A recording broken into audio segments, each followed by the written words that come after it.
하나님의 말씀 구약성경 이사야 10장 말씀 979페이지 이사야 10장 979페이지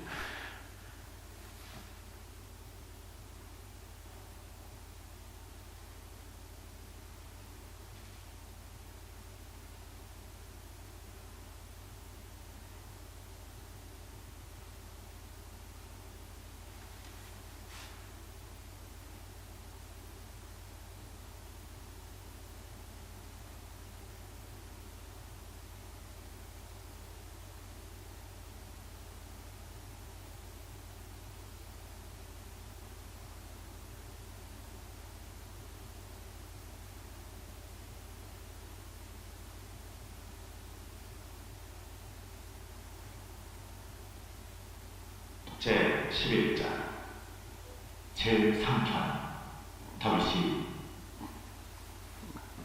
세팅이 좀 잘못돼갖고 함께 말씀을 읽겠습니다. 이사야 10장 979페이지 1절부터 11절까지만 읽겠어요. 불의한 법령을 만들며 불의한 말을 기록하며 가난한 자를 불공평하게 판결하여 가난한 내 백성의 권리를 박탈하며 과부에게 토색하고 과부의 것을 약탈하는 자는 화 있을진자. 벌하시는 날과 멀리서 오는 환난 때에 너희가 어떻게 하려느냐? 누구에게로 도망하여 도움을 구하겠으며 너희의 영화를 어느 곳에 두려느냐? 보로된 자 아래에 굽으리며 죽임을 당한 자 아래에 엎드러질 따름이니라. 그럴지라도 여호와의 진노가 돌아서지 아니하며 그의 손이 여전히 펴져 있느니라. 아수르 사람은 화 있으신저 그는 내 진노의 막대기요 그 손의 몽둥이는 내 분노라. 내가 그를 보내어 경건하지 아니한 나라를 치게 하며 내가 그에게 명령하여 나를 노하게 한 백성을 쳐서 탈취하며 누룩하게 하며 또 그들을 길거리에 진흙같이 짓밟게 하려니와 그의 뜻은 이같지 아니하며 그의 마음의 생각도 이같지 아니하고 다만 그의 마음은 허다한 나라를 파괴하며 멸절하려 하는도다. 그가 이르기를 내 고관들은 다 왕들이 아니냐? 갈라는 갈그미스와 같이 아니하며 하맛은 아르밧과 같이 아니하며 사마리아는 다메섹과 같이 아니하냐? 내 손이 이미 우상을 섬기는 나라들에 미쳤나니 그들이 저 간 신상들이 예루살렘과 사마리아의 신상들보다 뛰어났느니라. 내가 사마리아와 그의 우상들에게 행한 같이 예루살렘과 그의 우상들에게 행하지 못하겠느냐 하는도다. 아멘.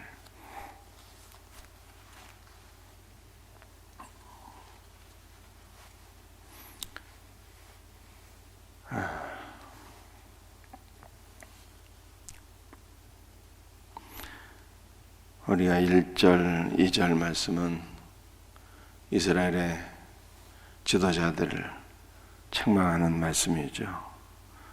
다시 한번 더 읽겠습니다. 불의한 법령을 만들며 불의한 말을 기록하여. 여러분들 불의한 법을 만드는 것이 얼마나 악하고 잘못된 일입니까? 법 자체가 잘못되면 안 되죠. 법은 나라의 근간인데 법 자체가 잘못되게 되면 나라가 그야말로 무너질 수가 있어요. 우리나라도 마찬가지입니다. 올바른 법이 세워질 수 있도록 기도해야 되는 것이죠.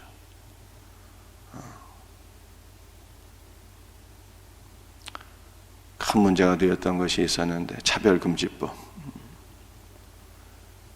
겉으로는 참 좋은 내용인데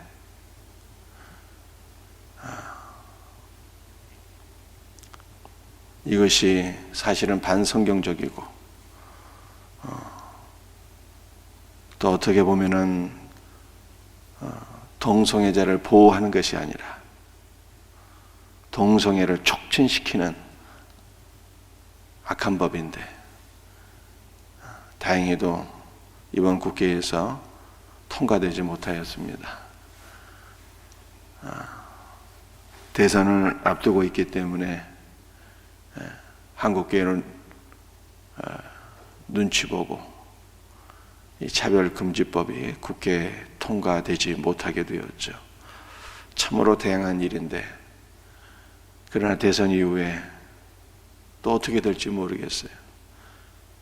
이와 같은 악한 법들이 제정되지 않도록, 통과되지 않도록 우리는 깨어서 기도하고 기도할 뿐만 아니라 잘 지켜봐야 되는 것이죠.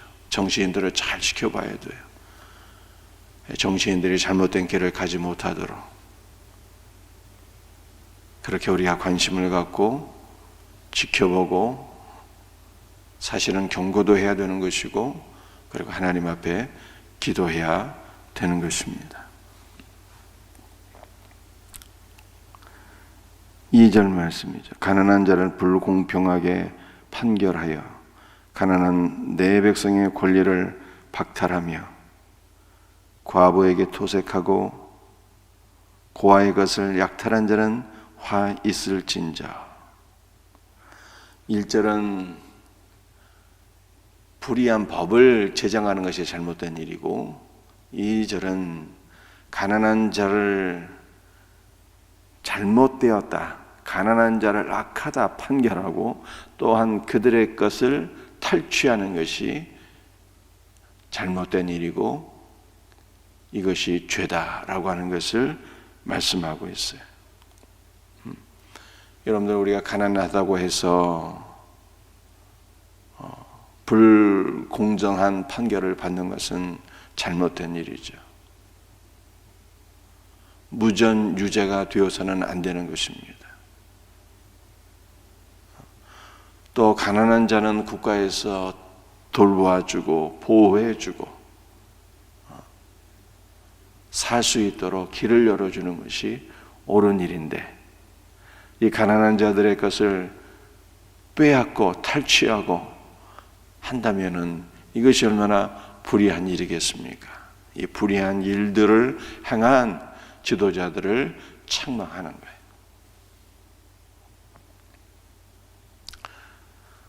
여러분들, 그러나 이제 우리는 이 반대 것도 일어나지 않도록 기도해야 되는 거예요. 가난한 자들을 보호하는 것도 좋은 일인데 이들을 무조건 악하다고 판결한 것은 잘못된 일인데, 이 반대 것도 잘못된 거예요. 이 반대 것이란 무엇입니까?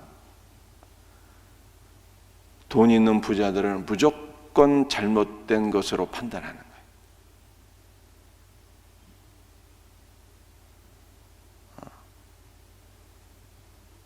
여러분들, 성경은 무엇을 말씀하고 있을까요?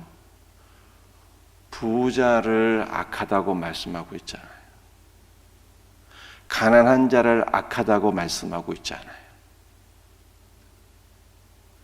우리 하나님께서는 가난한 자들의 아버지, 고와 과부의 아버지이시고 그들을 돌보시는 분이. 그 성경을 보게 되면 가난한 자들을 향하신 아버지 하나님의 마음과 긍휼이 막 넘쳐나는 거예요. 넘쳐나요. 모든 것이 넘쳐납니다.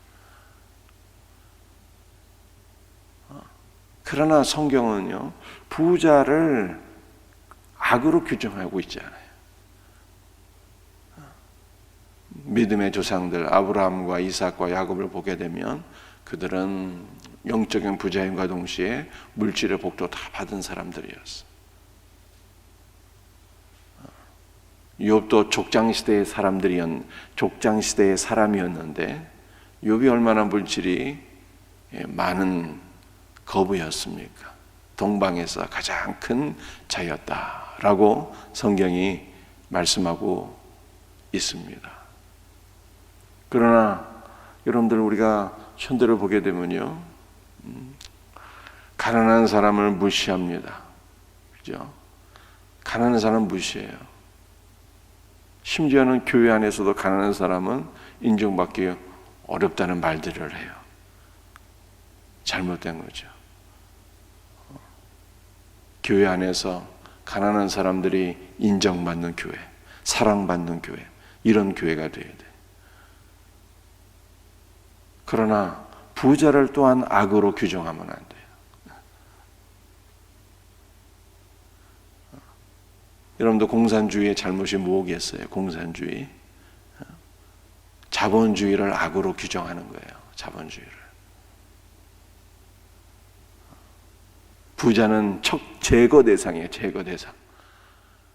여러분들 성경은요, 땀 흘려 근면하게 일하면 부자가 될 수 있다는 것을 말씀하고 있어요. 그래서 이 자본주의가 칼빈이즘에서 꼽힌 거예요. 성실하게 일했더니, 한돈 팔지 않고 성실하게 일했더니 자본이 모여지고 이 사회가 발전하게 된다는 것이죠. 그러므로 우리는 함부로 부자를 잘못된 것이다 규정하고 제거의 대상으로 여기고 해서는 안 된다라고 하는 거예요. 우리나라가 그렇게 될 수 있도록 기도해야 돼요.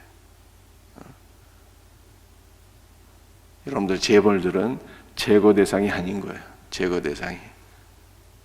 그렇게 생각하는 것 자체가 큰 문제가 있는 거예요. 그래서 우리가 1절과 2절 말씀을 보게 되면 우리 나라를 위한 기도의 제목을 발견하게 되는 거잖아요. 악법이 지정되지 않도록 기도해야 되고, 또 2절에서는 가난한 자를 보호하는 나라, 또 부자를 제거 대상으로 여기는 나라가 되지 않도록 우리가 기도해야 되잖아요. 하나님 앞에서는 부자나 가난한 사람이나 다 똑같이 규정한 거예요.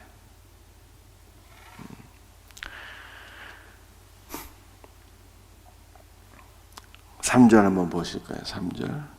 벌하는 날과 멀리서 오는 환난 때에 너희가 어떻게 하려느냐?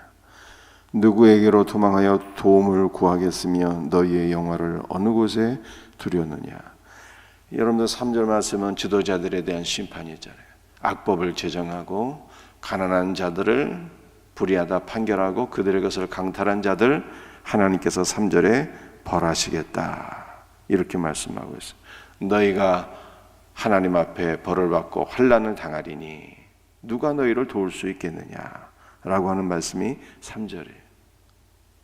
그래서 권력을 잡은 자들은 다 하나님의 심판을 두려워해야 돼요.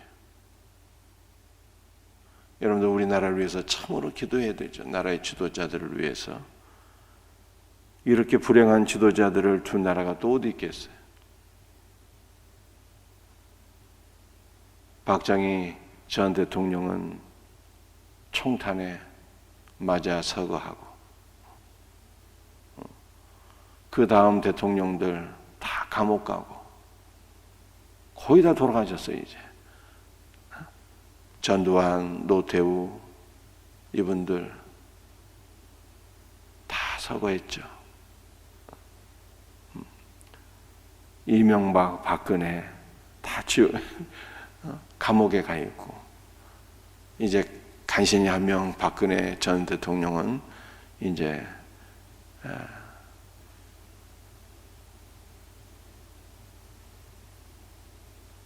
감옥에서 더 이상 놔둬서는 안 되겠다고 하는 판단이 있어서 이제 다행히 이제 나오게 되었는데, 여러분들 이러한 불행한 지도자들이 더 이상 있으면 안 되잖아요. 나라를 바르게 통치하고 국민들에게 존경받는 지도자들이 되어야지.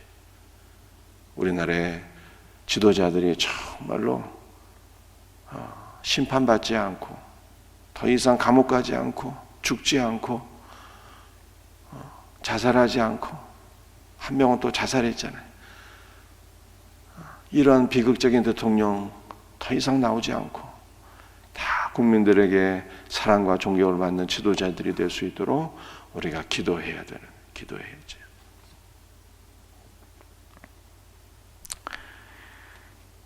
여러분들 5절과 6절, 7절 세 절 한번 제가 읽어드리겠습니다. 아수르 사람은 화 있을진저 그는 내 진노의 막대기요 그 손의 몽둥이는 내 분노라. 하나님께서 이 불의한 자들을 징계하시는데 무엇으로 징계하세요? 아수르라고 하는 강대국을 몽둥이로 사용해서 징계하신다라고 하는 거예요. 여러분들 이 아수르가 하나님의 진노의 막대기요 몽둥이라고 그러잖아요. 여러분들 막대기와 몽둥이는 자녀들을 징계할 때 사용하는 거예요. 그죠? 여러분들 부모가 하나님께서 이스라엘의 아버지 하나님이시잖아요. 그 부모가 자녀를 징계할 때 몽둥이를 들어서 징계하기도 하는데 죽으라고 징계합니까? 아니면 잘못을 깨닫게 하려고 징계합니까? 잘못을 깨닫게 하려고 징계하는 거예요. 바르게 하라고 징계하는 거예요. 바르게 세우려고. 우리가 징계의 목적을 먼저 기억을 해야 돼요. 그런데 참 재미있는 말씀이 나옵니다. 내가 그를 보내어 경건하지 아니한 나라를 치게 하며 내가 그에게 명령하여 나를 노하게 한 백성을 쳐서 탈취하며 노력하게 하며 또 그들을 길거리에 진흙같이 짓밟게 하려 하거니와. 7절 그의 뜻은 이같지 아니하며 그의 마음의 생각도 이같지 아니하고 다만 그의 마음은 허다한 나라를 파괴하며 멸절하려 하는도다. 여러분들 이 5절과 6절에서는 하나님께서 아수르를 징계의 몽둥이로 사용해서 이스라엘을 교육하시겠다는 뜻인데 7절 말씀을 보게 되면 그의 뜻은 이같지 아니하대요. 아수르의 뜻은 하나님의 뜻 같지 않았다는 뜻이에요. 아수르의 마음은 이스라엘을 파괴하며 멸망시키려고 했다는 거예요. 하나님의 마음과 아수르의 마음이 달랐대요. 하나님은 아수르를 징계의 몽둥이로 사용해서 교육하고 이스라엘을 바르게 세우려고 하셨는데 아수르의 마음은 하나님의 마음과는 달라서 허다한 나라들 이스라엘을 파괴하고 멸망시키려고 했다 하는 것이 7절 말씀입니다. 그런데 누구의 뜻이 이루어지겠어요? 하나님의 뜻이 이루어지는 거예요. 하나님의 뜻이. 여러분들 구약성경 창세기를 보게 되면 형들은 요셉을 어떻게 하려고 했습니까? 구덩이에 빠뜨려서 죽이려고 했죠. 죽이려고 했어요. 우리가 이놈을 죽여서 이놈이 꾼 꿈이 어떻게 되는지 한번 보자. 죽이려고 했어요. 그러다가 나중에 루벤과 또 유다가 선한 마음을 받고 미디안 장사꾼들에게 팔아먹지 않습니까? 죽이려고 했다가 팔아먹었어요. 이게 형들의 마음이었어요. 너무 미워서 죽이려고 했다가 그래도 죽이는 것만큼은 하지 말자. 그래도 이놈은 용서할 수가 없는 놈이야. 팔아먹었어. 노예로. 그런데 하나님의 마음은 어땠어요? 하나님의 마음은 달랐거든요. 하나님의 마음은 요셉을 사랑하는 마음이야. 요셉을 좀 더 믿음의 사람으로 세우시기 위해서 그를 좀 훈련시키기를 원하셨어요. 그래서 요셉은 하나님의 뜻과 계획에 의하여 훈련받게 되죠. 13년 동안 훈련받게 됩니다. 노예로서 또한 감옥에서 이게 훈련받게 돼요. 그리고 그가 언짢은 믿음의 사람으로 세워지게 될 때, 그가 모든 연단의 과정을 다 통과하게 될 때, 하나님은 그를 가장 존귀한 자로 세우셨어요. 그러니까 하나님의 마음과 형들의 마음이 달랐거든요. 하나님은 연단을 통해서 온전한 믿음의 사람으로 세우고 그를 귀한 지도자로 사용하기를 원하신 것이 하나님의 뜻이었고, 형들의 마음은 죽이거나 노예로 팔아먹거나 이것이 형들의 마음이에요. 하나님의 마음과 형들의 마음이 달랐어요. 그런데 하나님은 형들의 마음을 이용해서 하나님의 뜻을 이루신 거예요. 그죠? 형들의 마음을 이용해서 하나님의 뜻을 이루셨다니까요. 얼마나 감사합니까? 여러분도 우리를 향하신 하나님의 그 선한 뜻이 이루어진다 안 이루어진다? 반드시 이루어진다는 거예요. 아수르의 마음과 하나님의 마음이 달랐는데 하나님은 아수르의 마음을 이용해서 이스라엘을 훈련시키시고 이스라엘을 깨닫게 하시고 이스라엘을 세우신다 이 말이에요. 그 이스라엘은 누구예요? 바로 우리인 거예요. 우리를 세우시는 거예요. 주께서. 여러분들, 우리 하나님께서는요 세상 사람들을 이용해서 우리를 세우신다. 여러분들 성도들이 예를 들어서 직장생활 하게 되면 직장에서도 힘들고 어려운 일들을 만나게 됩니다. 막 스트레스도 받게 되고, 그죠?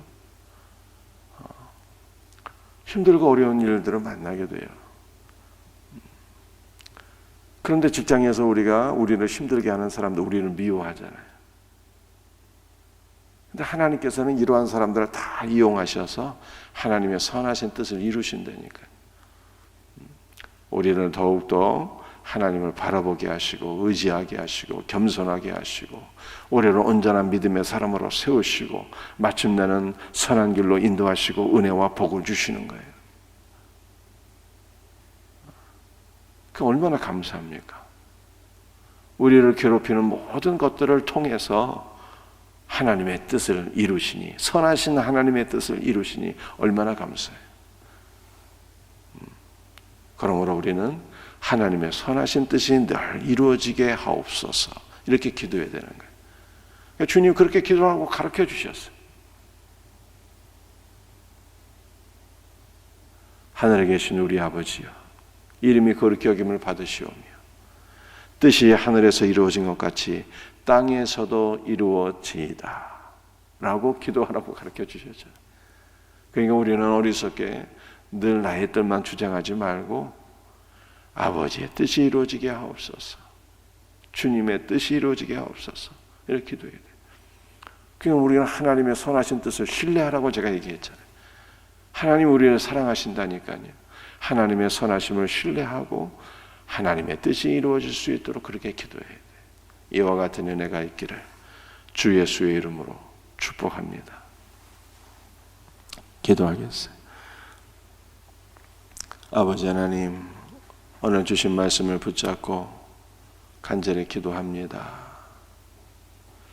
이 나라의 민족을 긍휼히 여기사 차별금지법 같은 악법이 제정되지 않도록 주여 막아 주옵시고,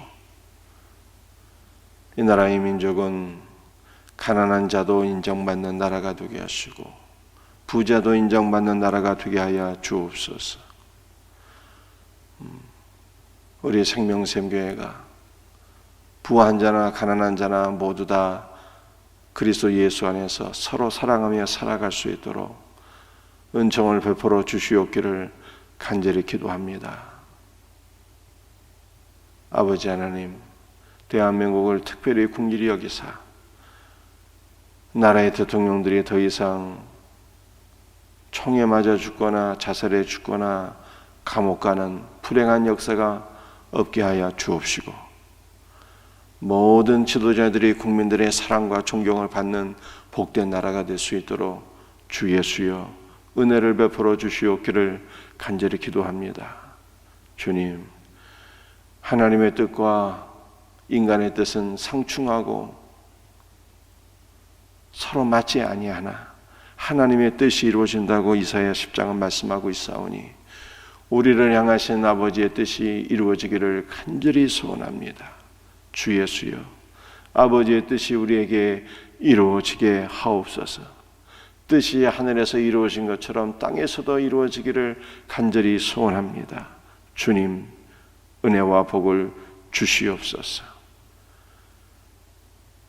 오늘 새벽에도 우리 사랑하는 성도들 붙잡아 주시고 은혜와 복을 주시옵기를 간절히 소원하옵고 거룩하신 예수 그리스도의 이름 받들어 간절히 기도드립니다. 아멘.